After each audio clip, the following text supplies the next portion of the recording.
Mic check 1 2. Mic check 1 2 2 2.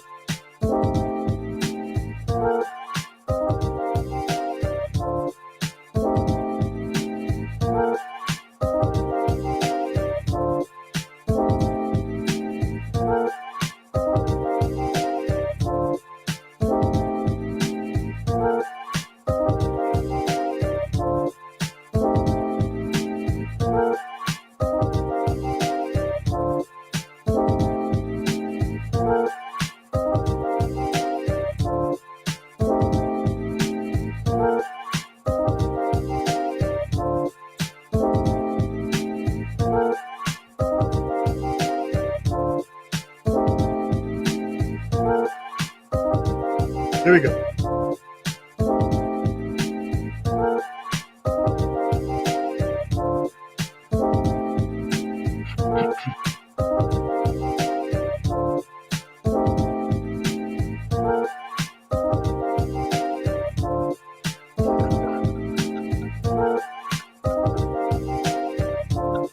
Better not be no Jim Beam.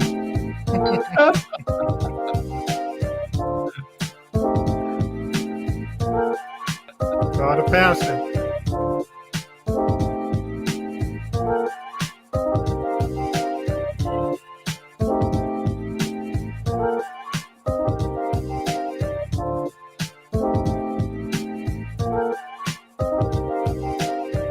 How about them dogs?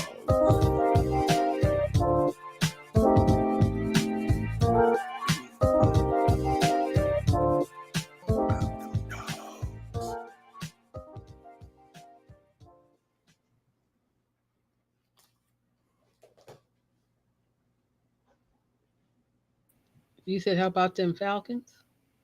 Dogs.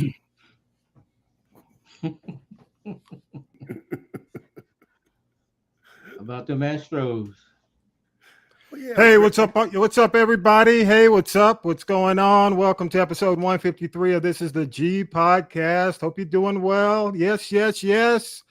What's going on? I know I'm all happy and everybody else is happy, especially Mr. Harvey, because Harold Michael Harvey, you're a baseball fan. You're, of course, baseball fan, right? Definitely. Right. Let me make sure you're a baseball fan. Harold Michael Harvey's here today. And Houston won last night, but what really, I could care less about Houston winning. It doesn't really matter to me at all. What matters to me is Dusty Baker. I got to give it up for Dusty Baker because he has become the oldest first manager to ever win a World Series. But the other thing is, if you're an Atlanta Braves fan, if you grew up watching the Atlanta Braves, correct me if I'm wrong, that's where he started his career, because I grew up watching him. I know him as a Brave. And I almost kept – go ahead, Harold Michael Harvey. Yeah. Yeah, he started he came into the game at the age of 19.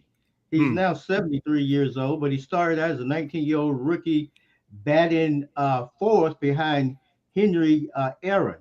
Yes. And if you ever notice where Henry Aaron hits the 714th home run, I think it was, that broke Babe Ruth's record. Dusty Baker is a guy on the on-deck circle who stood up and, raised his hands in the air. He knew it was gone. Yeah. He played left field. Somewhere in, I guess, 77 to 78, the Braves traded him off to the Dodgers. He won a World Series with the Dodgers. I believe 2 as a player. Ended his career Jackson. Then he got into coaching and managing baseball. But yeah, absolutely, man. He, without a doubt, growing up in Atlanta, if you were an Atlanta Braves fan, you couldn't. I mean, he was a big part of the Atlanta Braves organization.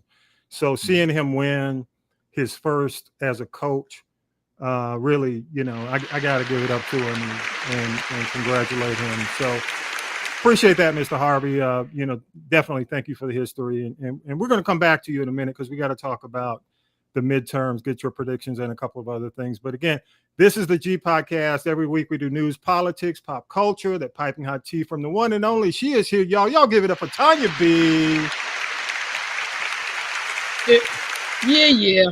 She's Tanya here. B, so what's up with the bird wire? Give us a little bird wire. This past week we did our last tribute to the movies of 1997. I said we did the best with Soul Food and Love Jones, the worst was Babson Booty Call, but there were some classic lines and some really classic music from that movie as well.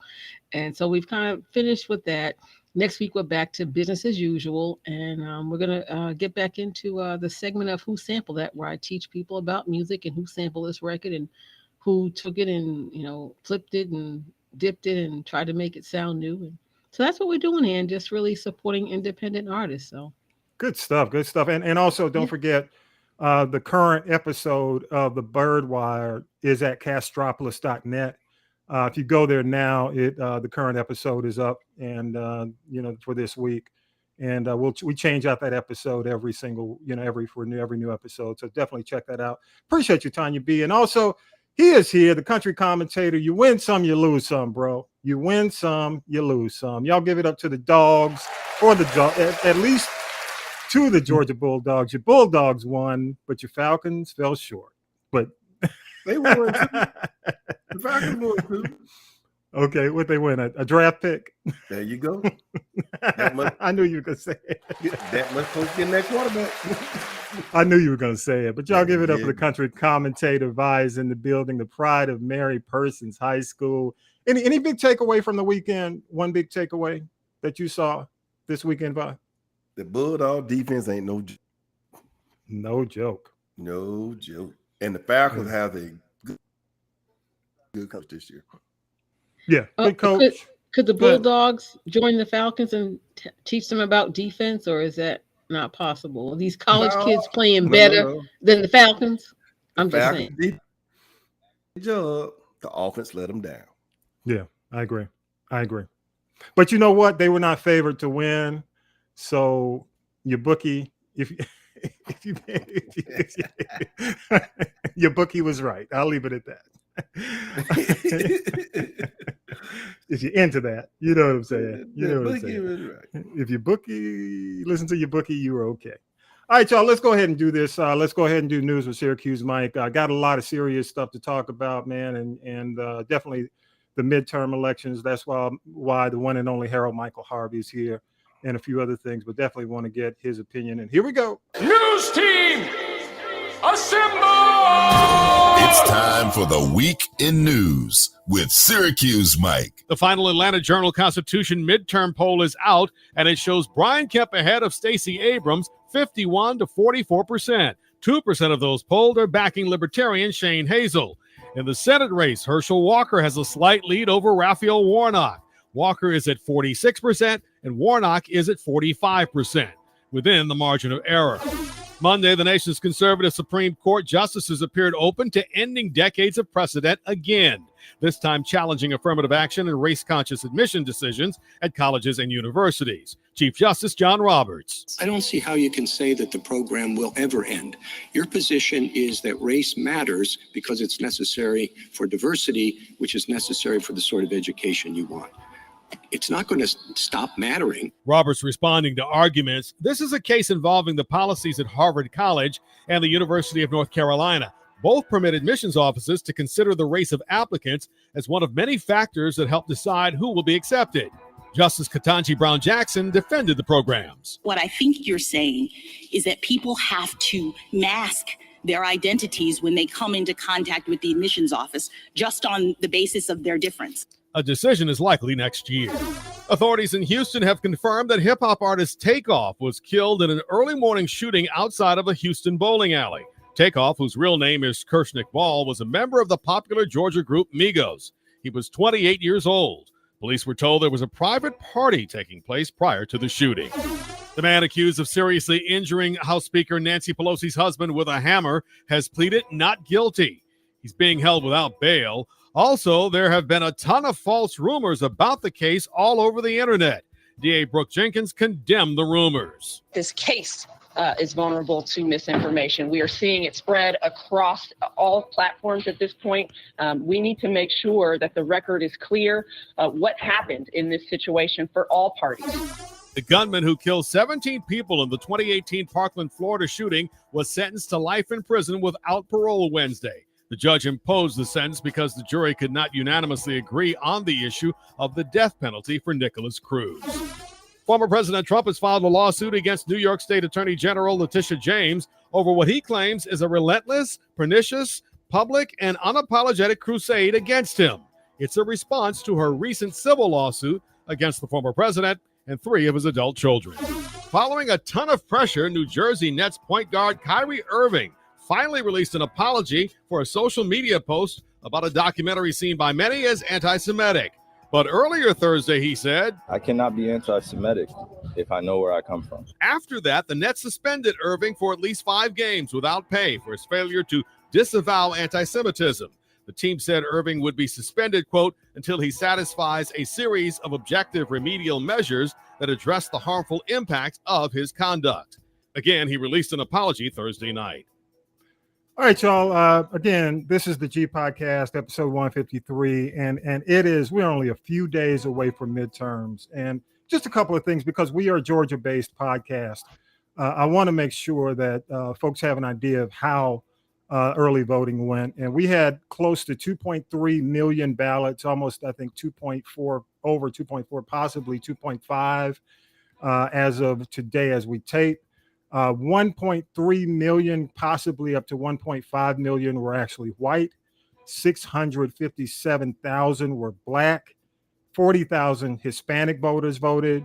And these are early votes again. Of all those, 55% were women. 45% were men. The largest age group, 55%, was 50 to 75. Again, we had older voters. The county with the largest percentage was Towns County up north at 48%. Chattahoochee County had the least number of voters with about 15%. And one of the most populous counties in the state of Georgia, Fulton County, was early voted. The percentage was about 36%. So Harold Michael Harvey is here. Again, I give it up to Harold Michael Harvey. Thank you again, sir, for being on today. And I asked you to come by to talk about your predictions. First, let's start with Abrams and Kemp. What are your thoughts? Wow. You know, if you look at the polls, it doesn't look very, very well. 51% to 45% poll rankings in the favor of Kemp. I tend to think that the polls may be skewed this for a couple of reasons. Number one, this is the first the first poll post-pandemic. I think the world changed after the COVID came around, and number two, the women factor, the court's ruling in Roe v. Wade overturning Roe v. Wade. I think that there's a groundswell of voters out there that are women who will have to on Tuesday at this point, because you look at the number of black people who voted, that's 600,000, and already in the pre-vote you got a 1.3 million people who are white. She's trailing real bad, so there has to be a groundswell of women voters marching to the poll this coming Tuesday in order to put her over. I believe that happen. I think that she's really is going to pull this thing out, and there's a good chance that. Well, you asked me about Abrams, so I think she can pull it out, and I think the reason that if she is able to pull it out, it will be because of the female vote that's probably underpolled in polls. And then the other factor about polling is that the people on the right, the Republicans, have learned they have created more polls, and they go out and what, because they've learned the game. The 738 or whatever name 538 538 basically is an aggregate of all polls. So what the Republicans did is they figured out, well, let's put more polls in the pipeline, and then so when the numbers come out in the aggregate, our people will poll higher. So I think that is what has happened in the poll landscape, and I think that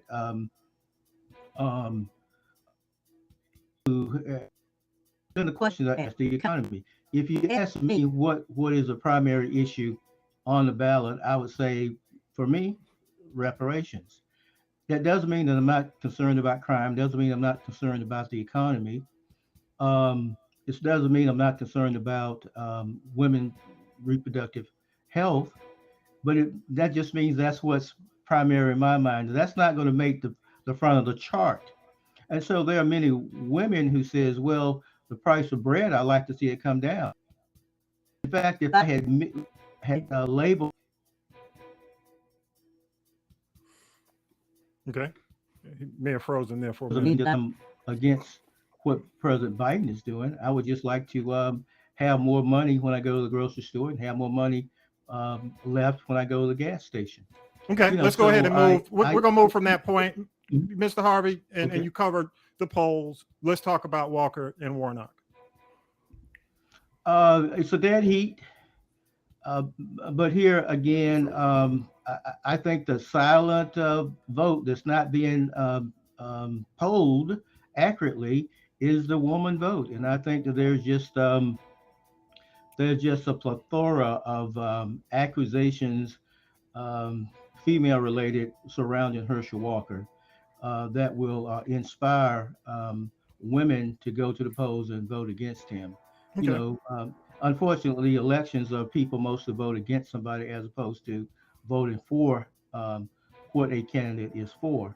You know, so I think women are just tolerate that from a leader, the type of behavior that Walker has been accused of. You know, the situation with the wife pointing the gun at her head, and then the women who have come out and said that he had pressured them into having abortions, which of course he denied, and the women should be believed. Okay, let's go to the House and Senate. Let's look at it nationally. How do you think it's going to pan out with the House and Senate? You know, the polls says that the Republicans will gain the House, and it's a good chance they may gain the Senate. But you know, probably Michael Moore and myself are probably the only two people in America who believe that there's actually going to be a blue wave as opposed to a red wave in the midterm. So you know, I think the Democrats are going to hold it. Okay, well, let me do this. I think when you get to these critical Yeah. states, Okay. when you get to these critical states like Wisconsin, you know, for them, it's the question is really crystal clear. The question is about democracy, and Okay. you know, so yes, I may like to pay a little less in gas, but by the way, gas has been going down. I mean, I think the last time I filled up, I paid $3.19. You know, so the news media keep telling us that, you know, prices are skyrocketing, but gas has already fallen back down to where it was pre-pandemic almost. I was paying in 2019. Okay, let me stop you. Let me stop you there for just a minute, and I want to recap. So just to kind of give you an idea, and I want Tanya B and Vibe to jump in for just a second. I'll give my thoughts. You're saying based on maybe the female vote not being, or I'm sorry, the polls, based on the polls not being as accurate as they should, and not and maybe skewing a bit, skewing off or in another direction. You think Abrams has a chance if people come out to vote based on the turnout on, we're taping this on Sunday. The voting is just a couple of days away on Tuesday. You're saying that Abrams has a shot at winning against Kemp. That's one. Okay. Two, you feel Warnock will win over Walker, and a lot of it has to do with because of the allegations and the concerns that people have about his character. So you're saying Walker over I'm sorry, Warnock over Walker. Of the House and Senate, you and Michael Moore believe that there's going to be a blue wave, and the Democrats are going to take or maintain the House and Senate for the most part. Am I correct? in saying that? Correct. Any thoughts from the panel? Tanya B, you squirming over there. Give me your thoughts. No, I would just say this. I cannot name a man alive, not while I'm living, not even when I'm dead, that has the authority to tell me what my choice should be with my body. And I think, if anything, that will be what'll get these younger women out and to vote. I think that, again, a lot of these polls are being probably done by the GOP, and they are polling men that might have 1, 2, or 12 teeth. And I think a lot of women, are angry about this whole Herschel Walker thing. And it's just like allegation after allegation after allegation after allegation. They all can't be lying. That woman that went on World News Tonight, I think maybe on Tuesday night, she had the receipts and she showed them. And she also had a receipt over the last few years when she had seen Herschel again. So, there's that. And, and then, one thing I think, and I kind of cringe at saying this, is that when it comes to Warnock and Walker. Herschel, or Hershant, I should say. I think if there's going to be a runoff, that would be the place it would be. But again, like, I used to live in Pennsylvania, so I'm very well. I'm trying to keep myself abreast of the situation with, Dr. Oz, in Pennsylvania. They are not really feeling him. They're doing, that state went blue last time. I think, again, when it comes to the groundswell, like Dr. Harold Michael Harvey said, I'll call you Dr. Harvey, it's okay. Say, about the whole female vote, the fact that Oprah has come out and said, she is not endorsing Dr. Oz, who she actually put on and gave him a career and a life to where he's even able to run today. She has women who are very, very loyal. And I hope that her legion of fans in Pennsylvania and in other states, will come out and support and, follow her lead. In terms of, there are states, I believe, like, is it Nevada? I think there's that. And then there's, I think it's Val Demings in Florida. And there's also somebody, Marco I think Rubio. yeah, that lady, I won't even talk. I just think she has a nice haircut, and it stops right there. I think she's in Arizona, with her, and that whole thing, and the joke that she made about, in very poor taste, about Speaker Pelosi's husband. So, and I really hope people will make educated decisions and not believe the hype. We've got this new hate speech platform out here now, which I'll talk about later in the tea. Well, let me ask you, Tanya B, before we go on, you're saying that the House and the Senate, they're going to maintain, yes or no? I think yes, Okay. because I believe Pennsylvania is going to come through, and I believe, even if there's a runoff, I believe that Warnock is going to be victorious. Okay, good deal. Vi, what are your thoughts? Well, I just can't understand how close this Herschel and Warnock thing is. It's just mind-boggling to me to listen to the lies that he told, his beliefs, and I'm going, how can we justify putting this guy in the Senate? But then I think about it. Well, we did put the orange man up there, so it's just my Exactly. I'm going, and I'm looking at the women going, these have taken y'all right, and y'all still. So I'm going. It just mind-boggling. I'm going. Wow. I don't understand it. It just right now. I don't put anything past us now. Right now, I don't put anything past it anymore. Right now, I just don't see anything out of it. So, do you think they're going to maintain the House and Senate? Yes or no? Yes or no? Yes or no? I'm gonna say no. Okay. Let me say, I think the Abrams Kemp race, she's further behind than she was the first time she ran, based on what we're seeing. And that's a concern for me. The other concern I have, and this is recent, if you live in the city of Atlanta, the Kwanzaa Hall endorsement, I think, was a sniper on the roof move at the last minute. And it's unfortunate, but it is what it is.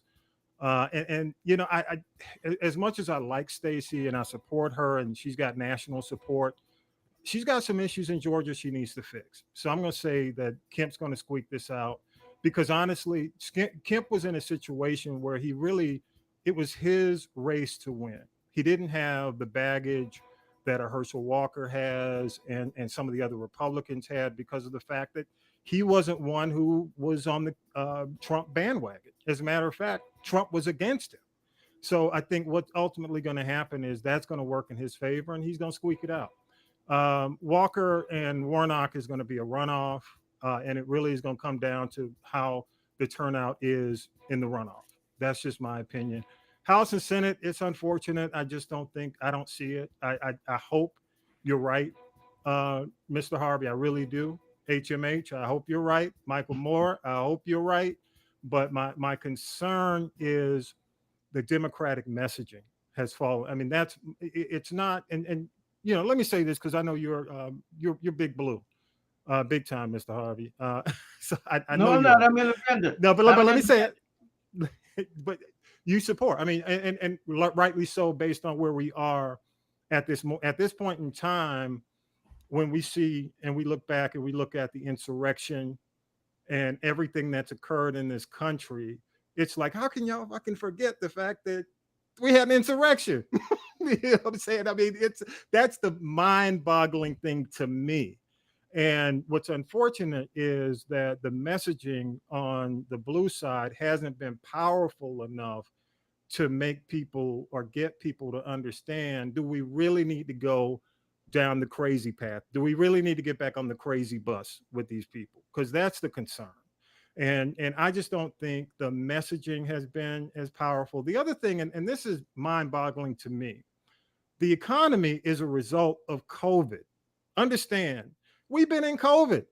You know what I'm saying? The issue is COVID, but you never hear people say, hey, we're in the issue. We had to come out of a pandemic for 2 years.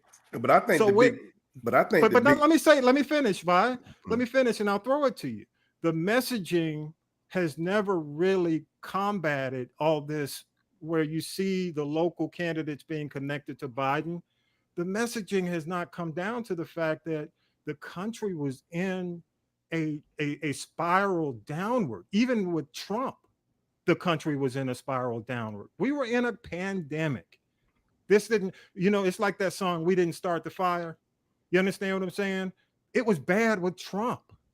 So my point is, it's like the messaging sometimes that comes from the Democratic Party in terms of how they position themselves and how they fight back is mind-boggling to me. So candidly, I don't see how they can hold on to the House and Senate. It's a miracle if they do. But I think the thing that we need to be prepared for is how we're going to deal with these these next few years.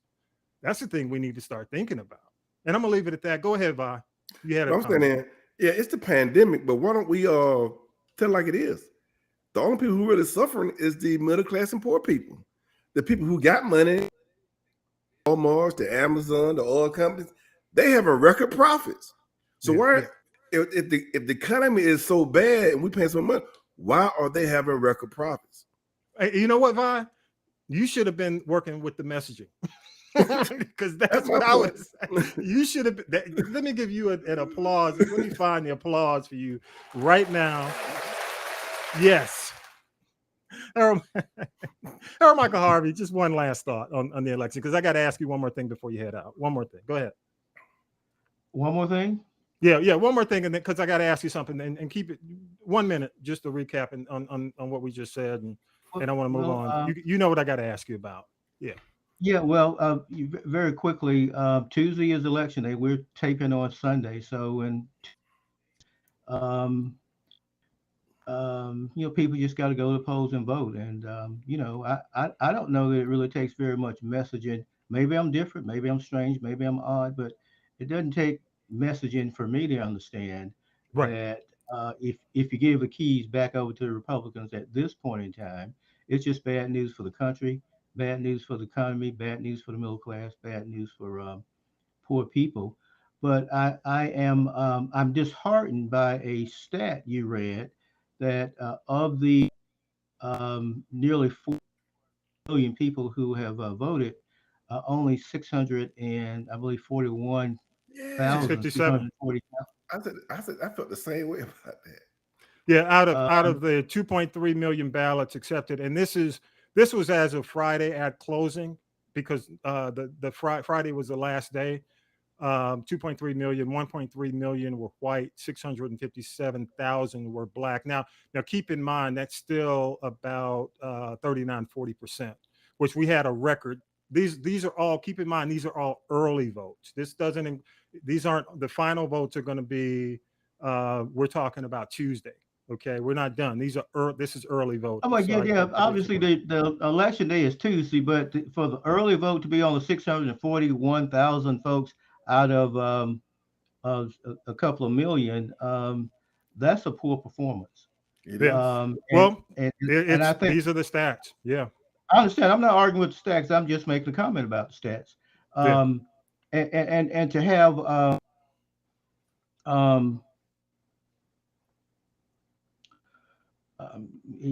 I lost my thought, so we can move that's on. okay. We'll come back to it real quick. And this is just 1 minute.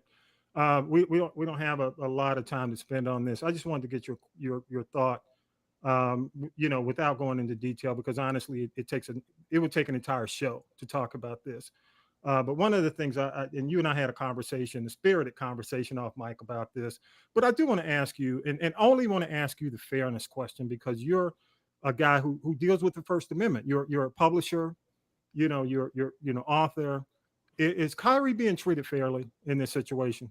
Do you think? Yes or no? Or just give me your thoughts. 2 minutes. Well, basically ownership says, shut up and dribble. And do they have that right? He basically did what millions of Americans do daily. Research information, see something that he likes. He thinks that people in his community would enjoy viewing, and he posted. That's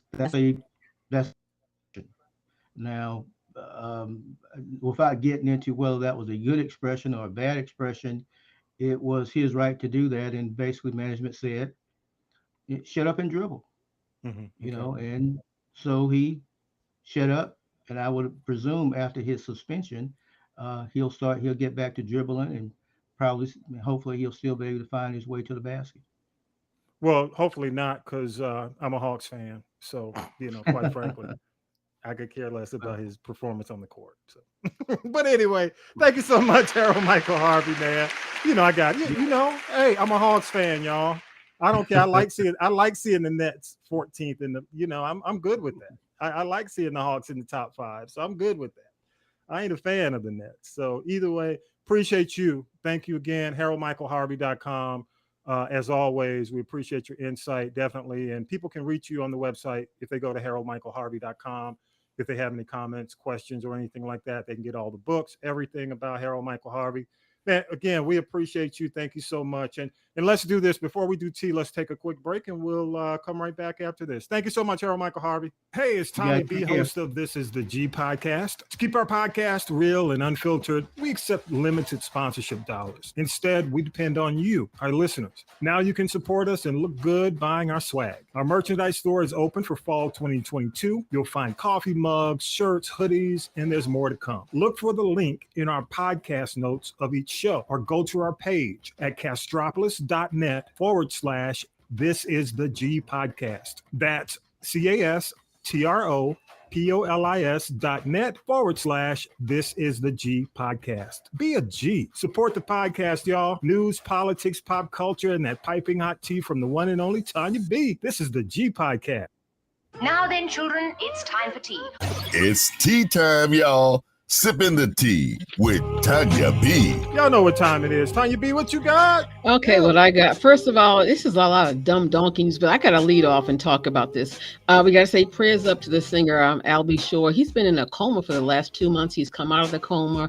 Really, really bad diabetes. Cautionary tale if you have diabetes. His organs were beginning to fail, and then he got sepsis. And sepsis can kill you because it's poison. So now he's in rehab. He's going to be there for a while because he's got to learn how to function again, got to learn how to walk again. So prayers up to Al B. Shore. Hopefully he'll get back to the secret garden sooner than later. Gotta tell you about Denzel Washington's movie The Equalizer 3 is being filmed over in Italy, but the scandal at the film set was a major cocaine bust. There were caterers on the set, and clearly they weren't there to cater; they were there cooking and cooking, because the head caterer had a heart attack and died. When the authorities came to move the body, allegedly, a bunch of packets of cocaine fell out of a variety of pockets on his person. Then there were two other caterers there. They start to run. The cops, pulled a full-scale raid, found 100 grams of cocaine on the movie set. Of course, it was shut down. And I'm just saying, I don't think that they will work again. If Daddy Denzel has anything to do with it, don't tarnish his image. And who knows when we will see The Equalizer 3. But that was the scandal. Luckily, it wasn't over here. Again, it was over in Italy. Then we're going to go to Dumb Donkeys. Now, we don't talk about Kanye. I just hit a couple of quick points. His attorney, he's been through like 5 different, maybe 6 attorneys at this point. And the attorney said, stop making these anti-Semitic comments. It could have some bearing on, the child custody portion of your divorce from Kim K, which is getting very nasty. His fans wanted him to be a billionaire again, so they went and started the GoFundMe, but after about 72 hours, all they had was $5, so that's not happening. I know. Okay, and then he was in Madame Tussauds Wax Museum, and they removed the Kanye West figure. I guess maybe it's now a big ball of wax, but that's okay because that made room for the new wax figure of super duper fly Missy Elliott, who's now in Madame Tussauds Wax Museum. And lastly, let me tell you this whole thing with Kanye and this anti-Semitism, this is not his first time at that rodeo, because he has been sued and settled a lawsuit with a former employee who sued because he was making anti-Semitic remarks in the workplace and worshiping Adolf Hitler. So all this whole anti-Semitic situation with him is not the first time he's done this. And my other dumb donkey of the week is Diddy. Now, I guess he stopped beating women, going back to his first child's mama, stopped beating women long enough to put $185 million into a weed business. Now, here's the thing. He can keep the whole community of hip hop high and drunk because he's got the weed and then he's still got the vodka. But, I believe he's really striving to be relevant to the point of just getting thirsty and being messy. He had all this hoopla about this new record deal he had, put the record out, got to move on. His audience has clearly moved on because the record has been a bomb. And lastly, I think, made a less than smart decision when it's now been revealed that $44 million was the price that Elon Musk paid for Twitter, and $10 million of that came from a check that Puffy wrote. What he was thinking, I don't know, but I think it's going to actually backfire on him. That's my story, and I'm sticking to it. Okay. What else you got? You got anything else? I can just tell you, I know that Marvel is part of the whole Black Panther universe, and a lot of people are really getting amped up when the movie comes out on Friday, which is the 11th. You have the 9th and 10th where you can do the IMAX in advance, which costs more money. But I just say whenever there's something, I know Wakanda, as you said, Tommy B, is not real, but it's something I think that we as people of color have claimed as part of our culture. And then you have the culture vultures. Why does McDonald's need to make Wakanda Black Panther 2 Happy Meal, not for adults but for children? Really? Okay. And then MAC Cosmetics has jumped on the bandwagon, and they have Black Panther 2 Wakanda Forever makeup line, and I don't think Angela Bassett needs any makeup from those people. Well, like I said, somebody sold the rights and it was Marvel. Exactly. So, yeah. So there you go. I mean, Stan Lee owned it, as a matter of fact, the rights, and whoever owns the rights right now sold it to Burger King and to Mac. So McDonald's, yeah. Mac, M&M, Mac Cosmetics, and McDonald's. Yeah, there you go. Appreciate your time, you be. Hey, just one last thing, and I just want to mention this before I do. What you got. We didn't have a chance to squeeze it in here, but I do want to go ahead and just give condolences to Aaron Carter and the fam, because with Aaron Carter, a lot of folks may not even mention the name or know the name. I'm sorry. If you have kids who watch the Disney Channel, in the 90s, late 2000s, without a doubt. They knew the name Aaron Carter, did a lot of collaborations, like with Shaq and some other stars, but lost a battle with opiates, simple as that. Found him in a bathtub, if you were a preteen, teen in the 90s, dealt with Disney, knew the name Lindsay Lohan, Hilary Duff, and all those names. Lizzie McGuire, wasn't it? Lindsay McGuire. Duff was, His older brother was part of the Backstreet Boys, Nick Carter. And he had a statement today. So rest in power. Not going to spend much more time. Just wanted to say that. And of course, the Offset situation. I mean, not Offset, but Takeoff. We're still waiting to see. And I don't know if you heard anything in terms of any kind of memorial service that's coming up for. I heard that his body has been prepared for burial. I mean, I'm sure whatever it is, and if it's in Atlanta, it's probably going to have to be at a mega church like a New Birth or E. Dewey Smith's church. It's just really a shame because I found out he does leave a daughter behind. He was kind of and it's interesting. The person that started this whole thing is Quavo, who walked away unscathed. Yeah. And here is Takeoff, who I believe was his nephew, who was dead, and then allegedly Quavo's assistant was shot too. And there's so many different things. I know this was his private bowling party. I'm hearing that something started earlier in the day when they were out there on a basketball court, and there's still a whole lot going on. And yeah, and you know what? The company that he was in. Yeah. The company that he was in. Definitely. It's the company you keep, but I'm not going to jump in. And there's going to be more, reliable information that's going to be coming out. We'll keep you posted on it. And Tanya B, appreciate you. And again, let's go ahead and do what's happening on the TV, what I'm watching, and y'all don't go anywhere because I got some questions I want to ask you. Without a reasonable doubt, what you got to say? Yeah, here we go. What you watching this week, Tommy B? Oh yeah, this week, y'all, the last episode of ATL. Yes, it's the final episode of Atlanta.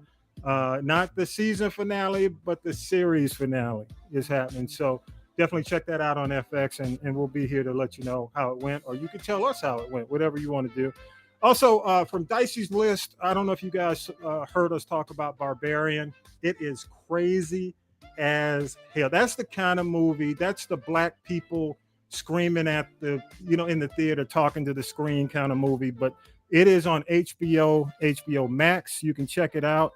Also, just when I'm trying to get rid of Peacock, they pulled me back in on November 18th. Nope is coming out. Just I'm getting ready to cancel Peacock. Here we go. Nope. Of course, Jordan Michael Peele's movie is coming out. Also on December 22nd, another reason to keep Peacock, Best Man, the final chapter. Yes. All the cast, including Malcolm D. Lee, will be involved in that. So all the cast, the original cast, and director, he's the showrunner, Malcolm D. Lee, is coming back. Also for the holidays, y'all, on Apple, either you have Apple or not, or you can see this in the theater as well. Just like we need another holiday movie with Will Ferrell. Spirited is coming out. Ryan Reynolds, Will Ferrell, and Octavia Spencer. That's coming out on November 11th, y'all. So definitely check that out. And that's all I got for the week. But one thing I do want to talk about, and this is more so because I watch this every single week.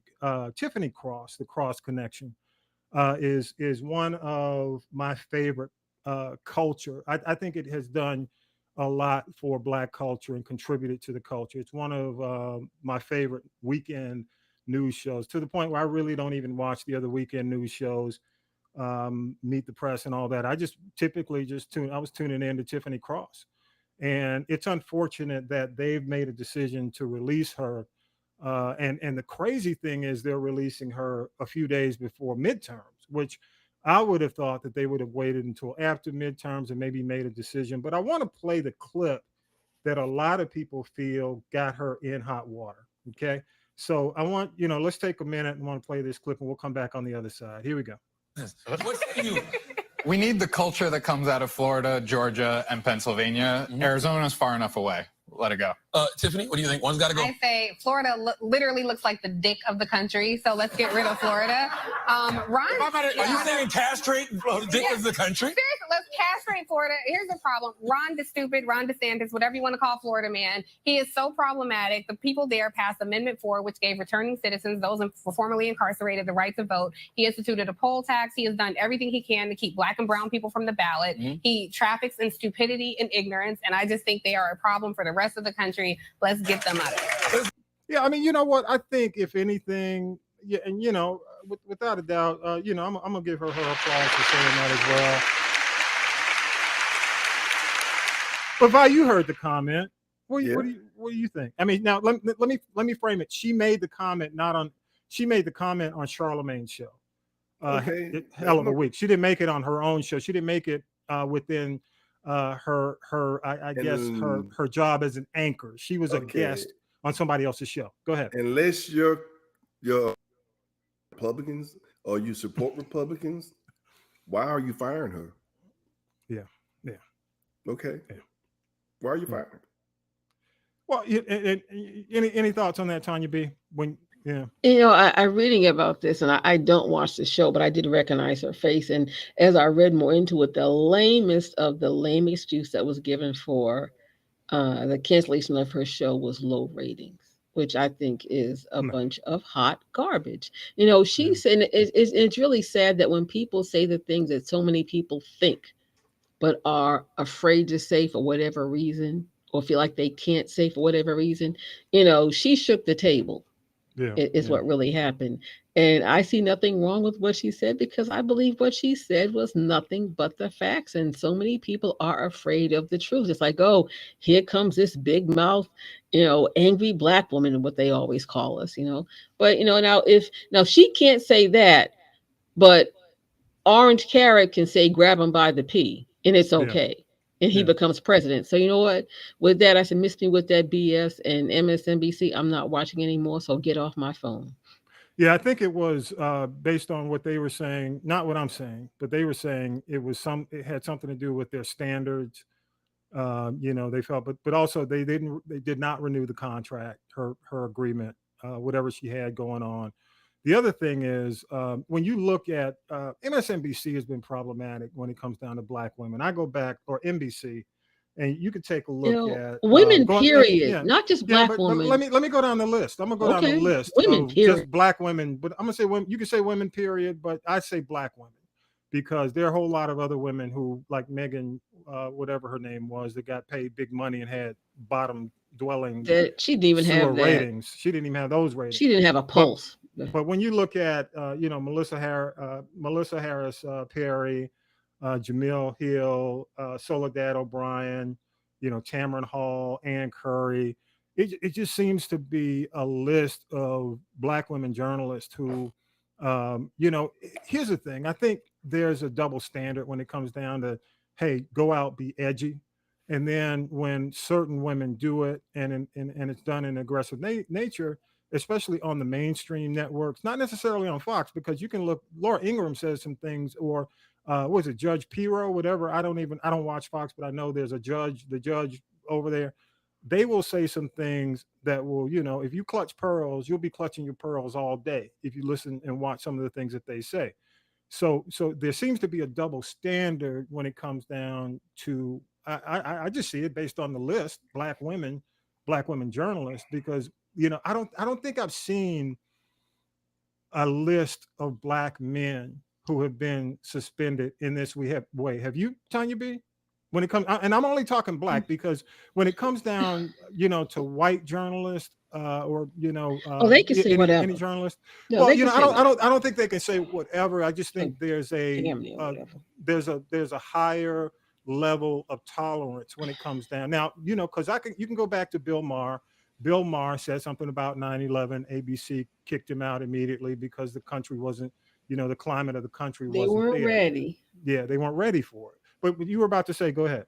No, it's just, and you look at, you know, it's so funny. They tried to shut up Al Sharpton. Then when they figured, oh, we can make some money off of him and we'll look like we are woke, let's bring back Al Sharpton. Did they not? I mean, look at Roland Martin, but, you know, with Roland Martin, Roland's gone. He has but you know what? He's found a way, and he's got a groundswell audience and a groundswell of support. So it's like he doesn't, you know, it's almost like I can still reach the people. Roland does not need them. independent. They will probably never even admit it, but yeah. Well, you know, Reverend Al's Politics Nation is pretty sanitized compared to his radio show that he does. I mean, he's pretty much just reading a teleprompter. You know, the thing with the Cross Connection, it wasn't. You know, she read the teleprompter up to a certain point, but it was opinion. There you know, go. and I think it's going to be interesting because now you got Don Lemon, who's doing mornings on CNN, and I watched part of the show. It's not impressive. I mean, I mean, I don't know. I think, you know, I don't know if are they intentionally at this point probably trying to tank CNN. Yeah, well, yeah, as they have a lot of issues over there, and it starts at the top. So, you know, that may well be the case. But you know, like you said, I hope, you know, somebody like Byron Allen will pick up these people, you know, because he has multiple platforms by which he can, you know, get the truth out there. So just like he went and paid $300 million for the Weather Channel, I'm hoping that, and they're probably going to try to stop him, but let's just call a thing a thing. But you know, for him to get one of those type platforms, and then again, you know, for the most part with Griot, he has started his own. You know, it's going to take some time for people, you know, to get, you know, to wake up to that. But I'm surprised Roland Martin needs to go over to the Griot. Hello, Byron Allen. But didn't Byron Allen sign something with CBS, I think, for they can start the HBC football games on TV? I don't know. I mean, he may have. I mean, he did do something. He did do something with that. Yeah, but the HBC but again, team can be on TV now.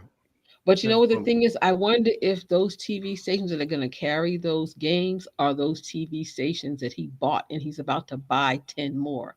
That would be interesting. Well, you know, he bought BNN, the Black News Network, and they're still at this point because I can see it on Pluto. They haven't actually started running the. I don't know if it's going to be 24-hour news or not because I'm just seeing reruns, repeats. They may just be right now tooling up for first of the year launch or just a relaunch. But I would imagine, Tanya B, that at this point they would take someone like I don't know if Roland Martin wants to jump back into that organized situation, but I would see maybe Tiffany Cross getting into a situation like that because you know also she used to be the chief news for BET at one point, but you know how that went.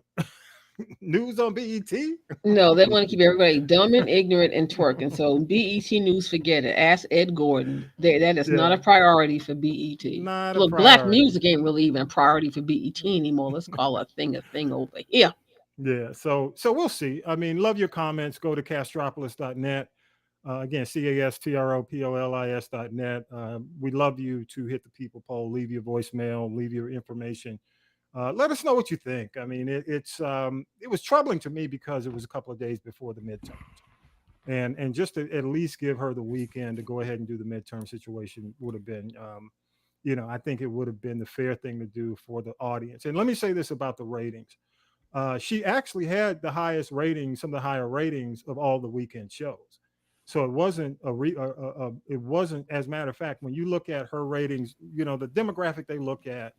In terms of quote unquote like the money demographic, is 25-54, and she was doing well when it came down to adults 25-54, and she was also doing well with the black audience. And also when you looked at the week, now we're looking at apples to apples, we're looking at weekends, we're not comparing it for during the week listenership. She wasn't in trouble. The person I thought was probably in more trouble was Joy Reid. Her ratings have not been stellar, and she's in prime. So it surprised me because there wasn't this outcry about ratings, even though the ratings in no way compare to what's going on at Fox. Okay. But MSNBC has ratings problems, as does CNN, compared to Fox as a whole.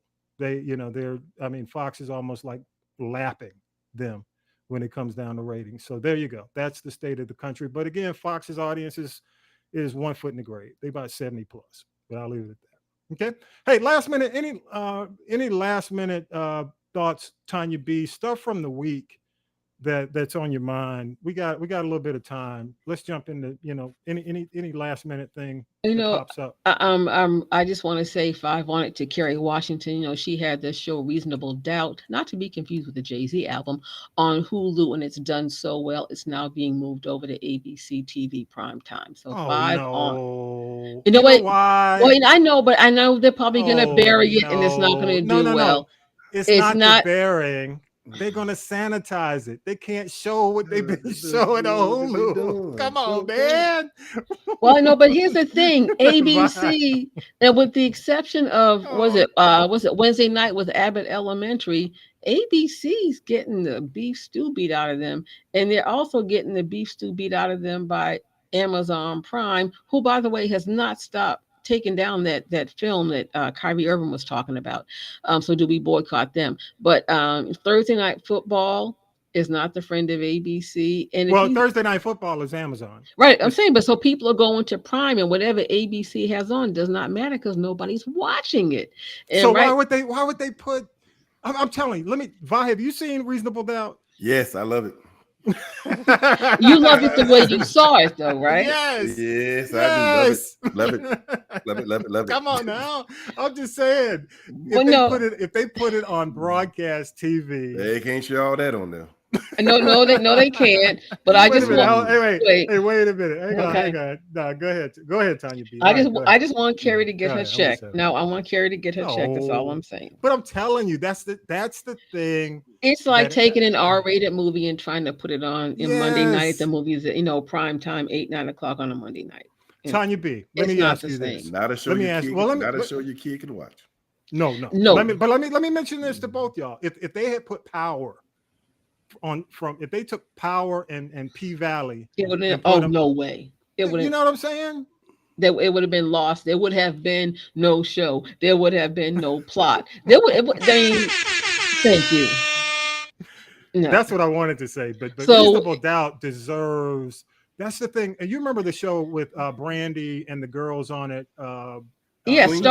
Star. No. Oh, the one with the hip hop chicks, Queens. Yeah. If Queens had been in a situation on Hulu where it can be raw, unfiltered, and real, then it would have done better. There was so much that they couldn't show or couldn't do on that show. It was sanitized. It's like kids don't want to hear the clean hip hop. But you know what? Having Queens on ABC is almost like, and I think it's one of the reasons why Star with Queen Latifah and Brandy did not last on Fox. That should have been on us, even if it were on Freeform. Just something that it's almost like they had the right street, but they had the wrong address. Yeah. I mean, I think that's good, and I applaud Kerry Washington for getting the show on the network, but not that show. I know. But can we at least finish season 1 on Hulu? I know. Can we get through the rest? Come on now. All right, what else you got, Vi? Did you have anything else? I'm gonna go to Vi. Vi, you got any final thoughts? Anything final, man? Any final thoughts?